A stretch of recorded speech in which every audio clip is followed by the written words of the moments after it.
ঘাটাল লোকসভার সব ভোট গ্রহণ কেন্দ্রে সিসিটিভি ফুটেজ ডিভিআর সংগ্রহ নির্দেশ দেওয়া হলো। ইভিএম, ব্যালট, অফিস নোট, নির্বাচনী কাগজপত্র সমস্ত কিছু সংরক্ষণের নির্দেশ দিল কলকাতা হাইকোর্ট।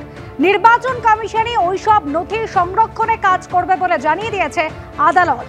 লোকসভা ভোটের আগে ঘাটাল কেন্দ্রে ভোটে কারচুপির অভিযোগ তুলে মামলা করেছিলেন পরাজিত বিজেপি প্রার্থী হিরণ চট্টোপাধ্যায়। আর এই মামলায় সব পক্ষকে নোটিশ ইস্যু করার নির্দেশ দিয়েছেন মাননীয় বিচারপতি বিভাস পট্টনায়ক। আর এরপরে ঘাটাল লোকসভা কেন্দ্রের সব ভোট গ্রহণ কেন্দ্রের সমস্ত নথি সংরক্ষণের নির্দেশ দেওয়া হলো।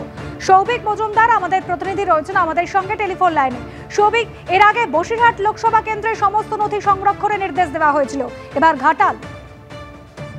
দেখো, এটা এই ধরনের মামলার ক্ষেত্রে অর্থাৎ ইলেকশন পিটিশনের ক্ষেত্রে এটা একেবারে স্বাভাবিক বিষয়। প্রথম দিন যখন মামলার শুনানি হয়, প্রায় কার্যত সমস্ত ধরনের যে ইলেকশন পিটিশনগুলো হয় সেই মামলার ক্ষেত্রে এই একই ধরনের নির্দেশ দেওয়া হয়। তার কারণ তুমি জানো যে নির্বাচনী পিটিশনে মূলত চ্যালেঞ্জ করা হয় যে নির্বাচনের পদ্ধতিটাকে, এবং সেখানে বলা হয় যে সেই নির্বাচনে কারচুপি হয়েছে, সেখানে বলা হয় যে ইভিএমে কারচুপি হয়েছে, সিসিটিভি যে ফুটেজ রয়েছে সেগুলোকে খতিয়ে দেখার প্রয়োজন হয়। ফলত সেই কারণে যে কোনো নির্বাচনী পিটিশনের ক্ষেত্রে মূল যে প্রামাণ্য বিষয়গুলো রয়েছে সেটা কিন্তু এই সিসিটিভি ফুটেজ এবং বিভিন্ন ভিডিও ফুটেজ এবং নির্বাচন সংক্রান্ত যে নথিগুলো রয়েছে সেটাই কিন্তু এই ধরনের মামলার মূল প্রামাণ্য বিষয়। সেই কারণেই তুমি জানো যে বসিরহাটের বিজেপি প্রার্থী রেখা পাত্রের যে মামলা ছিল সেই মামলাতেও একই নির্দেশ দেওয়া হয়েছিল, এবং আজকে হিরণ চট্টোপাধ্যায়ের যে মামলা সেখানেও একই নির্দেশ দেওয়া হয়েছে। সিসিটিভি ফুটেজ সমস্ত যা যা ডকুমেন্ট রয়েছে সেগুলোকে সংরক্ষণ করতে হবে নির্বাচন কমিশনকে। অনুষ্কা, ধন্যবাদ সৌভিক। হাওড়া বর্ধমান মেন লাইনে চুচুড়া এবং চন্দননগরের মধ্যে রেল লাইনে ধস নেমেছে। বৃষ্টির জেরে এই ধস বলে প্রাথমিক অনুমান রেলওয়ে কর্তৃপক্ষের। আর ধসের জেরে আপ হুল এক্সপ্রেস কিছুক্ষণের জন্য চন্দননগর স্টেশনে দাঁড় করিয়ে দেওয়া হয়।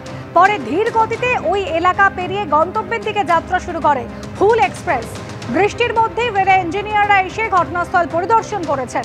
বিভিন্ন ট্রেন ওই এলাকা থেকে ধীর গতিতে পাস করানো হচ্ছে।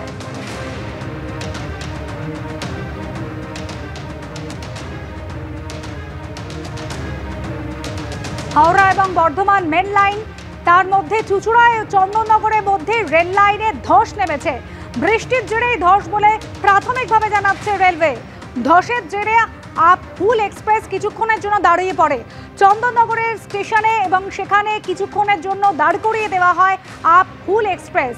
এরপর ধীর গতিতে ওই এলাকা পেরিয়ে গন্তব্যের দিকে যাত্রা শুরু করে হুল এক্সপ্রেস। ইতিমধ্যে রেলে ইঞ্জিনিয়াররা এসেছেন, তারা ঘটনাস্থল পরিদর্শন করছেন। অরিত্রিক ভট্টাচার্য আমাদের প্রতিনিধি রয়েছেন আমাদের সঙ্গে টেলিফোন লাইন। অরিত্রিক, ইতিমধ্যেই রেলের তরফ থেকে ইঞ্জিনিয়াররা আসেন এবং ঠিক কি কারণে ধস সেই এলাকা পরিদর্শন করেন? ট্রেন চলাচল কি এখন স্বাভাবিক হয়েছে? দেখো, কিছুটা ধীর গতিতে ট্রেন চালানো হচ্ছে, এবং যেটা পূর্ব রেলের তরফে জানানো হচ্ছে তা সম্পূর্ণ সাবধানতার কারণেই। যেটা প্রাথমিকভাবে মনে করা হচ্ছে যে আপলাইনের ধারে যে ধসটা হয়েছে সেটা সম্পূর্ণ বৃষ্টির জোরে হয়েছে।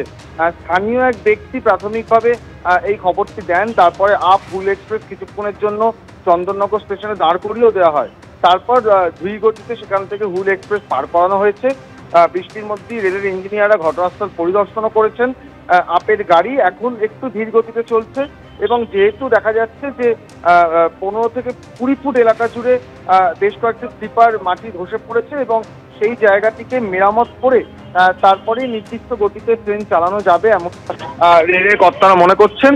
কারণ কোনো রকম ভাবেই যেহেতু ধস নেমে রয়েছে, রেল লাইনের যে মাটি তার বাঁধুনি কিছুটা আলগা হয়ে রয়েছে রেল লাইনের নিচের মাটি, তাই সেই ব্যাপারটায় রেল কর্তারা কোনো রকম ঝুঁকি নিতে নারাজ।